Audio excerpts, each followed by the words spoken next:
Video को like करके आगे शेयर जरूर कर देना। दिया गया उसको बेगौर कफन छोड़ दिया गया, उसके बच्चों को तरसाया गया पानी के कतरे कतरे के लिए, उसकी बीवियों का उसका सुहाग उजाड़ा गया, खाक में मिलाया गया। जिस वक्त ये बातें वो बयान करते थे, मदीने वालों की आवाजें चीखें बुलंद होती जाती थी। मौरखीन लिखते हैं कि बयान किया गया, सरकार की बारगाह में अर्जियां पेश की गई, रोने वाले रोते रहे, जिन्नातों के रोने की आवाजें आई, दीवारों से रोने की आवाजें आई, फरिश्तों की ऐसा लगता है कि चीखें निकल गई होगी, रोने वालों ने बहुत रोया। ऐसा लगता था कि मदीने मुनव्वरा में कहीं क़यामत कायम न हो जाए। बाज बुजुर्गों ने फरमाया कि उन लोगों की ये दास्तान गम सुनकर हुजूर अकरम सल्लल्लाहु अलैहि वसल्लम की कब्र पर भी असरात देखे गए। उनके हालात सुनकर बिलाखिर वो काफिला वहां से निकला और वहां से निकलकर बीबी सैयदा पाक सैयदा फातिमतुज़ ज़हरा के मज़ार अक़दस पर हाजिर हुआ।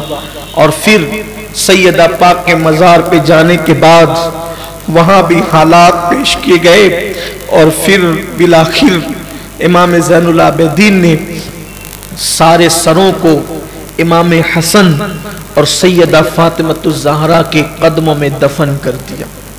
ये दूसरी रिवायत है सरों की तदफीन की। एक तो ये मुल्क शाम,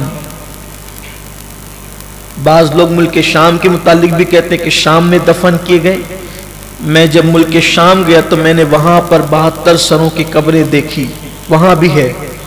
बाज लोग कहते हैं करबला में दफन हुए, बाज कहते हैं कि वो सर मदीने मुनव्वरा में ले जाकर सैयदा फातिमतुज़ ज़हरा के कदमों में दफन किए गए, जहां पर इमाम हसन पाक का मज़ार है और सैयदा पाक का मज़ार। उस वक्त तक ये दो ही मज़ार थे और आज की तारीख में वहीं पर इमाम ज़ैनुल आबिदीन का मज़ार है, इमाम मोहम्मद बाकिर का मज़ार है, हज़रत इमाम जाफ़र सादिक का मज़ार है। इस तरह से ये 4 मज़ार सैयदा फातिमतुज़ ज़हरा रदी अल्लाह ताला अन्हा के कदमों में होते हैं और सर इमाम हुसैन और शुहदा के सर।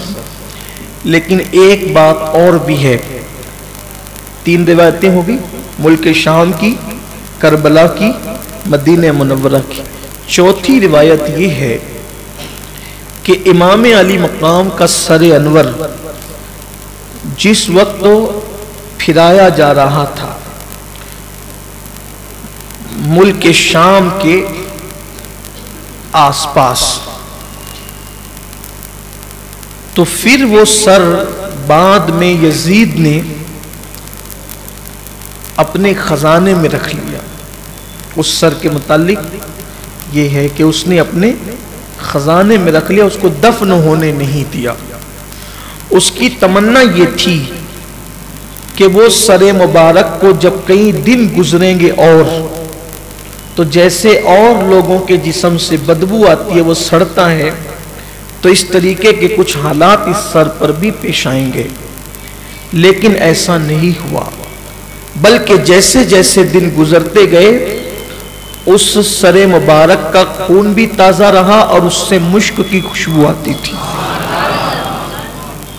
तो जब यजीद मर गया, यजीद मरने के बाद फिर मरवान की हुकूमत आई, मरवान के मरने के बाद अब्दुल मलिक की हुकूमत आई, तो बनु उमैया की हुकूमत के दौर में जो है एक शख्स ने भारी कीमत देकर उन सरों को हासिल किया, किसी हुक्मरान ने ही, और हासिल करने के बाद उसको ले जाकर के मिस्र में दफन किया।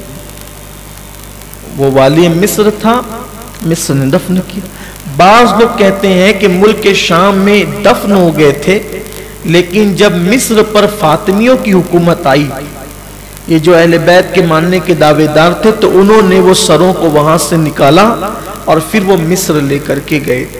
और जब मिस्र लेकर के गए तो वहां पर उन्होंने दफन किया। इसीलिए मिस्र के कुछ मज़ारात हैं, वहां पर इमाम अली मकाम का सर मुबारक है। इस बारे में ये है, बल्कि बाज़ सूफी और बुजुर्गों ने ये कहा कि हुजूर अकरम सल्लल्लाहु अलैहि वसल्लम को बहुत सारे अल्लाह के मकबूल बंदों ने देखा, तो देख करके पूछा, या रसूल अल्लाह सल्लल्लाहु अलैहि वसल्लम, अगर हम इमाम हुसैन के सरे अक़दस की ज़ियारत करना चाहें तो कहाँ जाकर ज़ियारत करें? क्योंकि कोई कहता है मुल्क शाम, कोई कहता है मदीना मुनव्वरा, कोई कहता है करबला शरीफ। करबला में तो जिस्म है, तन है, लेकिन सरे अनवर की ज़ियारत करें तो कहाँ जाकर करें?